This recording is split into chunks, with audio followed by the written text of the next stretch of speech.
கர்த்தர் நல்லவர், அவர் கிருபை என்றும் உள்ளது. ஆண்டவராகிய இயேசு கிறிஸ்துவின் நாமத்தினால் உங்கள் ஒவ்வொருவருக்கும் அன்பின் வாழ்த்துக்கள். இன்று டிசம்பர் 17ஆம் தேதி செவ்வாய்க்கிழமை. இந்த நாள் உங்களுக்கு ஆசீர்வாதமான நாளாக இருப்பதாக. தேவ சமாதானமும் தேவ கிருபையும் உங்களுக்கு பெருகுவதாக. இந்த நாளிலே நாம் தியானிக்கும் வசனம் உபாகமம் 15வது அதிகாரம் 11வது வசனம். உன் தேசத்தில் சிறுமைப்பட்டவனும் எளியவனுமாக்கிய உன் சகோதரனுக்கு உன் கையை தாராளமாய் திறக்க வேண்டும். இங்கு மோசேயின் மூலமாக தமது ஜனத்திற்கு கர்த்தர் கொடுத்த அநேக காரியங்கள், அநேக ஆலோசனைகள், அந்த நியாய பிரமாணங்கள், கட்டளைகள், கற்பனைகள், நியமங்கள் என்று சொல்லி ஏராளம் ஆண்டவர் கற்பித்திருந்தார். அதில் ஒன்றுதான் தேசத்துல எளியவர்களாக சிறுமைப்பட்டவர்களாக இருக்கும் உன்னுடைய சகோதரர்களுக்கு உன் கையை தாராளமாய் திற என்று சொல்லி இங்கு சொல்லப்படுகின்றது. அந்த வசனத்தின் முன்பகுதி பாருங்க. தேசத்திலே எளியவர்கள் இல்லாதிருப்பதில்லை, சிறுமைப்பட்டவனும் எளியவனுமாக்கிய உன் சகோதரனுக்கு. அப்படின்னா என்ன அர்த்தம்? ஒருவேளை விசுவாசிகள், தேவ பிள்ளைகள், இவர்களெல்லாம் நம்ம கிறிஸ்துவுக்குள்ளாக சகோதரர்களாக சகோதரிகளாக இருக்கின்றாங்க. அப்போ இப்படிப்பட்டவர்களுக்கு நம்ம உதவி செய்ய வேண்டும், அதுவும் தாராளமாக கையை தர என்று இங்கு சொல்லப்படுகிறது. இது கலாத்தியர்ல பார்க்கும் பொழுது, கலாத்தியர்ல 6வது அதிகாரத்தில் 9வது வசனம், நன்மை செய்கிறதில் சோர்ந்து போகாமல் இருப்போமாக, நாம் தளர்ந்து போகாதிருந்தால் ஏற்ற காலத்தில் அறுப்போம். ஆகையால் நமக்கு கிடைக்கும் சமயத்திற்கு தக்கதாக யாவருக்கும், விசேஷமாக விசுவாச குடும்பத்தார்களுக்கும் நன்மை செய்ய கடவோம். இங்கு தெளிவா எழுதப்பட்டிருக்கு பாத்தீங்களா? அது பழைய ஏற்பாடுல தேவன் டைரக்டா மோசையோடு பேசி சொன்னது. இங்கு அதை பரிசுத்த ஆவியானவர் இங்கு எப்படி எழுதி வைத்திருக்கிறார் பாருங்க. அதாவது நம்ம நன்மை செய்வதில் சோர்ந்து போகக்கூடாது, அதே நேரத்துல நமக்கு கிடைக்கும் சமயத்துக்கு தக்க, இயேசு மகாராஜா சொல்றார், உனக்கு மனதுண்டாகும் போதெல்லாம் என்று சொல்லுகின்றார். அப்போ நம்ம வருஷம் முழுவதும் நம்ம உழைக்கின்றோம், நம்முடைய வேலைகளை செய்கின்றோம்.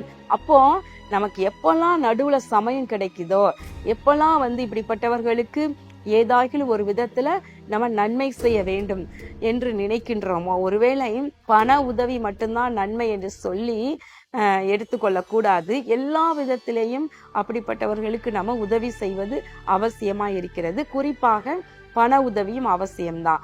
பிரியமானவர்கள், இப்படிப்பட்டவங்க எங்க இருக்கிறாங்க? நம்ம சமுதாயத்துல, நம்முடைய திருச்சபைகள்ல இப்படிப்பட்டவங்க இருக்கிறாங்க. விசேஷமாக விசுவாச குடும்பத்தார்களுக்கு நன்மை செய்ய கடவோம். அப்போ இப்படிப்பட்ட சிறுமைப்பட்டவர்கள், எளியவர்கள் என்று சொன்னால் எப்படி? வாழ்க்கையில அடிபட்டவர்கள், தங்களுக்கு முன்னேற முடியாத பலன் இல்லாதவங்க, ஒருவேளை ஏதோ அவங்களுடைய சரீரத்துல சிறு குறைபாடு இருக்கலாம், அவங்களால நல்லா சம்பாதிக்க முடியாத குறைபாடோடு இருக்கலாம். அதே நேரத்துல ஒரு குடும்பத்தை நடத்தக்கூடிய குடும்ப தலைவன் இல்லாமல் இருக்கலாம், பெண்களாக இருக்கலாம், அந்த குடும்பத்துல பிள்ளைகள் சிறு பிள்ளைகளாக இருக்கலாம், விதவைகள், வயது முதிர்ந்த தாய்மார்கள், அவங்களுக்கு கவனிப்பதற்கு பிள்ளைகள் தூரமா இருக்கலாம், அல்லது பிள்ளைகள் கவனிக்க மனதில்லாமல் அவர்களை திக்கற்றவர்களாக விட்டிருக்கலாம். இப்படி எளியவர்கள் தேசத்துல இருக்கிறாங்க. இப்போ இவர்களுக்கு எந்த விதத்துல நம்முடைய உதவி தேவையோ அந்த விதத்துல செய்வதற்கு நம்ம மனது இருக்க வேண்டும். தாராளமாய் உன் கைகளை திற என்று சொல்லுகின்றார். அப்ப என்ன அர்த்தம்? இவங்களுக்கு உதவி செய்வதற்கு நம்ம கணக்கு பார்த்து, அதாவது யோசித்து செய்யாதபடிக்கு நல்லா தாராளமா அவங்களுக்கு செய்யுங்க என்று சொல்லி கர்த்தருடைய வார்த்தை சொல்லுகின்றது. இந்த நாட்கள்ல நம்ம கிறிஸ்துமஸ் தினத்திற்காக எல்லாரும் நீங்க ஆயத்தப்பட்டு கொண்டிருக்கிறீங்க இல்லையா? இயேசு மகாராஜா 2000 ஆண்டுகளுக்கு முன்பதாக பூமியில பிறந்தார். அவருடைய அன்பை விளக்கும் வண்ணமாக நம்ம பல விதங்கள்ல அதை நம்ம கொண்டு போகிறோம் மக்களுக்கு. விசேஷமாக நம்முடைய டிவி ஊழியத்தையும் எடுத்துக்கொள்ளலாம், நம்முடைய திருச்சபை ஊழியத்தையும் எடுத்துக்கொள்வீர்களானால் இதுல ஏராளமான தேவ பிள்ளைகள், அதாவது சகோதர சகோதரிகள் நம்மோடு கூட இணைந்து நின்று ஊழியத்தை செய்கிறாங்க. திருச்சபைகள் 600 இருக்குது என்றால் 600க்கும் 600 போதகர்கள் இருக்கிறாங்க. அவங்க எல்லாம் வட இந்தியாவிலையும் ஆந்திராவிலும் இருக்கிற கிராமங்கள்ல இருக்கின்றவர்கள். அவர்கள்லாம் எளியவர்கள் தான். அங்குள்ள மக்கள், கிராமங்கள்ல இருக்கிறவங்க எளியவர்கள் தான். இப்போ அவங்களுக்கு மாதந்தோறும் ஒரு கௌரவ சம்பளத்தை நாங்கள் ஊழியத்திலிருந்து கொடுத்து அவர்களை ஆதரித்து, சபையை ஆதரித்து நடத்தி கொண்டு வருகின்றோம். அப்போ இந்த கிறிஸ்துமஸ் நாட்கள்ல இப்படிப்பட்ட எளியவர்களுக்கு நம்ம தாராளமாய் கைகளை திறக்கலாம். நம்முடைய குடும்பத்தை மாத்திரமே பார்த்து நாம் ஓடிக்கொண்டே இராத படிக்கு நமக்கு கிடைக்கும் சமயத்துக்கு தக்க இப்படிப்பட்டவர்களுக்கு நாம் கைகளை தாராளமாய் திறக்க வேண்டும். நீங்க இந்த டிவியின் மூலமா 24 மணி நேரமும் வசனம் உங்களை தேடி வந்து கொண்டே இருக்கின்றது. நீங்க ஏறக்குறைய 19 ஆண்டுகளாக இதன் மூலமாக தமிழ்நாட்டில் இருக்கிற தேவ ஜனம் ஆசீர்வதிக்கப்பட்டு கொண்டு இருக்கின்றன.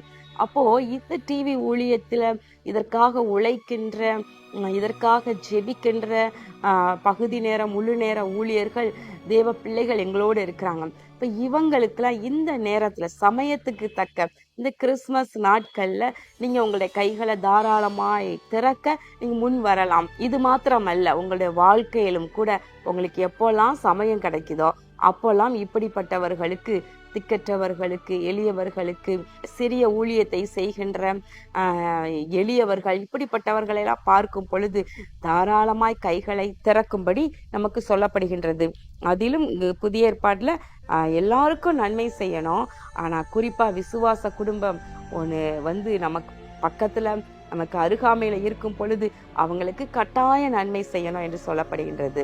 எனவே இந்த வசனத்தின்படி நமக்கு கிடைக்கும் சமயத்துக்கு தக்க நம்ம மற்றவர்களுக்கு உதவி செய்வோம். கண்களை மூடி ஜெபம் பண்ணுவோமா? எங்கள் அன்பின் பரலோக பிதாவே, இதோ இந்த நாளிலும் ஆண்டவரே, ஆசீர்வாத டிவி நேயர்கள் மற்றும் ஆண்டவரே இந்த யூடியூப் மூலமாக பார்த்து பிரயோஜனம் அடைகிற அன்பு தேவ பிள்ளைகளுக்காக நான் ஜெபிக்கின்றேன்.